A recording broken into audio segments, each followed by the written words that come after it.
Welcome, curious minds, to another deep dive. Today, we're plunging headfirst into a faction that's been causing quite a stir in the Warhammer 40,000 universe, the Leagues of Votann. That's right. Often called space dwarfs, but there's so much more to them than meets the eye, as our sources show. Exactly. We've gathered your sources, lore insights, battlefield tactics, all that good stuff, and we're ready to extract the crucial nuggets. So get ready to unpack some truly surprising facts, because we're going to tackle some fascinating questions, like, are these space dwarfs actually human?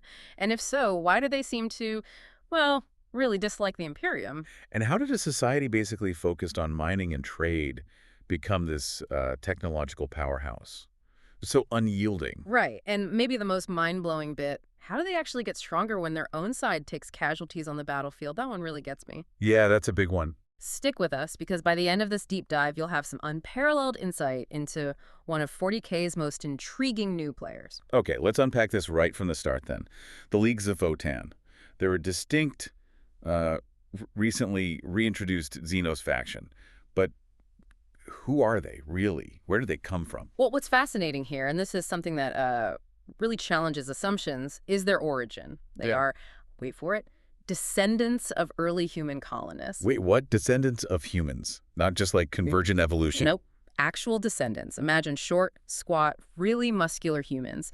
Their bodies adapted over, well, millennia to the intense gravity of their homeworlds. Mineral-rich places. Very harsh. Okay, that is surprising. So, evolved humans. Exactly. And it's more than just physical. They've had significant genetic enhancements guided by these ancient AI things called Votann computers. Think of vast, almost godlike ancestral minds. Not the computers, but okay. And these Votann, they've helped them develop a unique resistance to the warp, too, which is, a huge deal in 40K. A massive deal.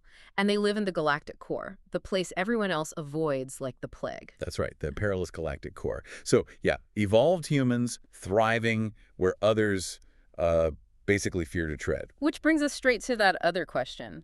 If they have human roots, why no love lost for the Imperium? Yeah, this is key. Despite that human origin, that connection, they have absolutely zero affection for humanity or the Imperium. Like, none. Zero. Not even indifference. Maybe cold indifference at best, sometimes outright disdain. They see themselves purely as the kin. A proud race, split into leagues, family, the kin is everything, not humanity. So they just rejected their ancestry. Completely. No shared history in their eyes, no fealty. It's really counterintuitive, isn't it? Human descendants who just went their own way for thousands and thousands of years. It says a lot about divergence in 40K. Okay, so kin is everything. How does that actually, shape their society, their main goals? Well, it's the foundation. Their whole society is built around these powerful trade and defense alliances. You have kindreds, like big family unit. Kindreds, okay. These form holds, think huge strongholds, maybe underground, maybe orbital stations, their main bases. Gotcha. Holds. And then multiple holds form leagues. Yeah. These are the big alliances, spanning systems. Plus, you've got guilds running through it all, specialists in mining, engineering, even war. It's all interconnected. Loyalty, shared profit.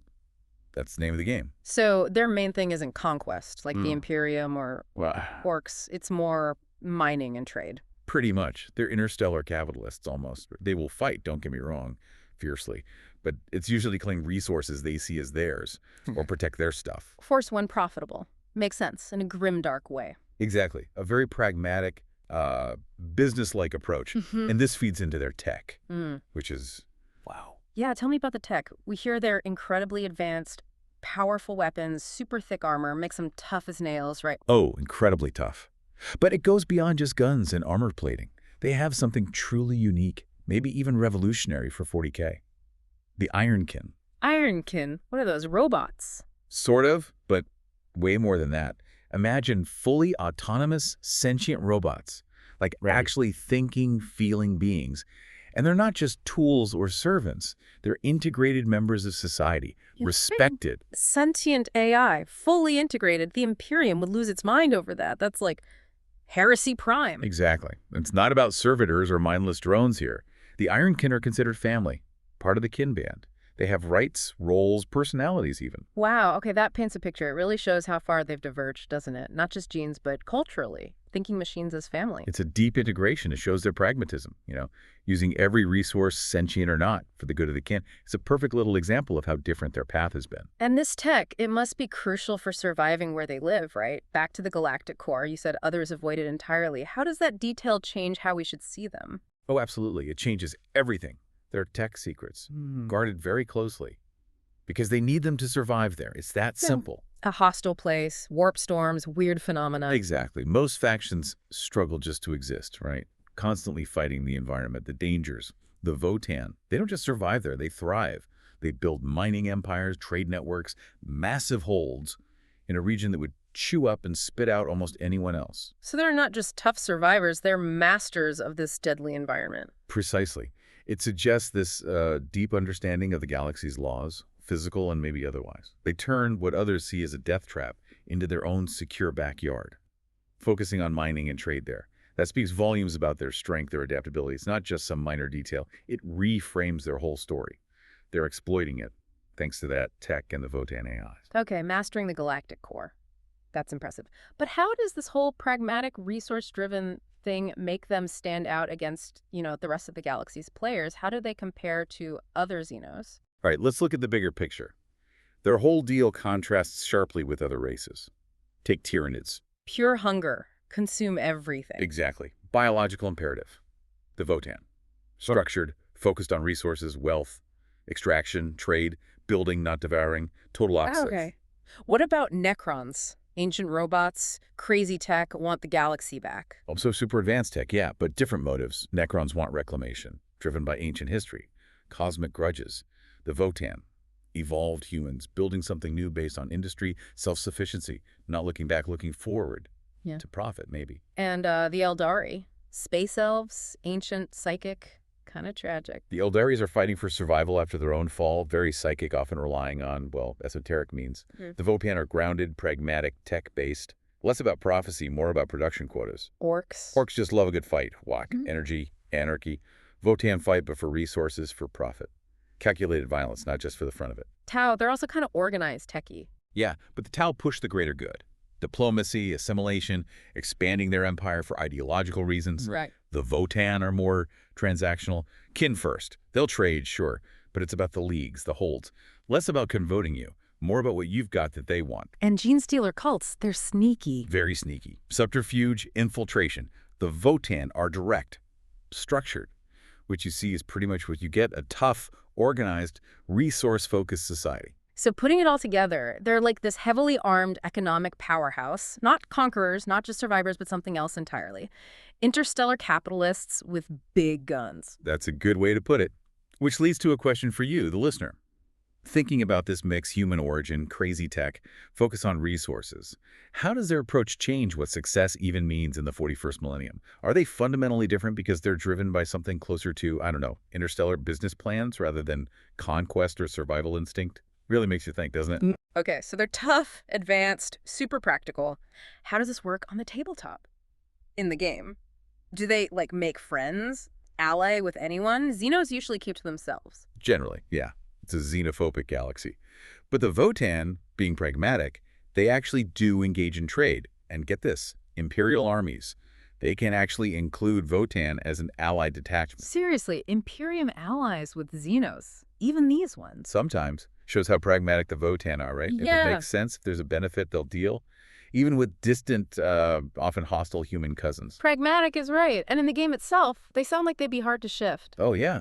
Known for that advanced tech, robust units, strong defense, really potent shooting. You've got your Hearthkin warriors, your elite Einherjar Hearthguard, tough infantry with great guns, plus solid vehicles. They really embody that durable, high-tech feel. Makes sense. High cost for those units, I bet. Usually, yeah.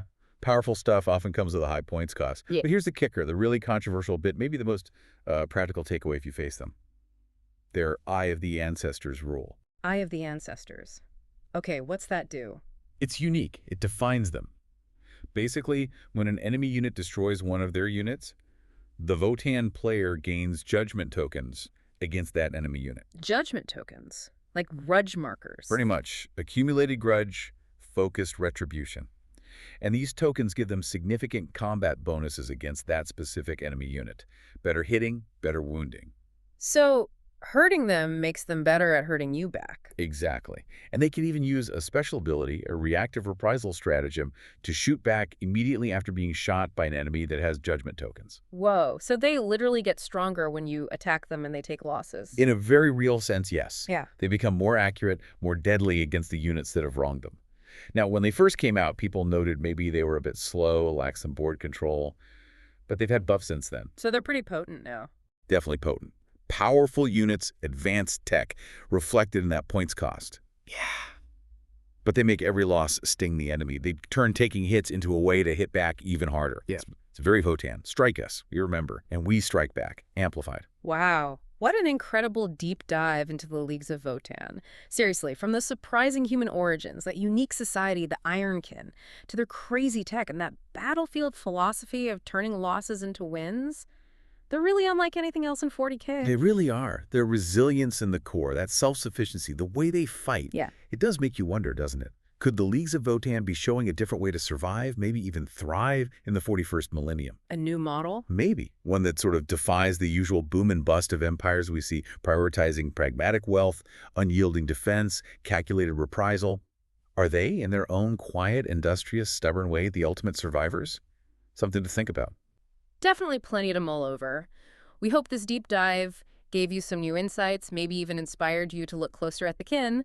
If you enjoyed this journey, do share your thoughts with us. Subscribe to the deep dive. Leave us a review. You know the drill. Yeah, your insights help us keep exploring these fascinating corners of lore and knowledge. Until next time, keep digging.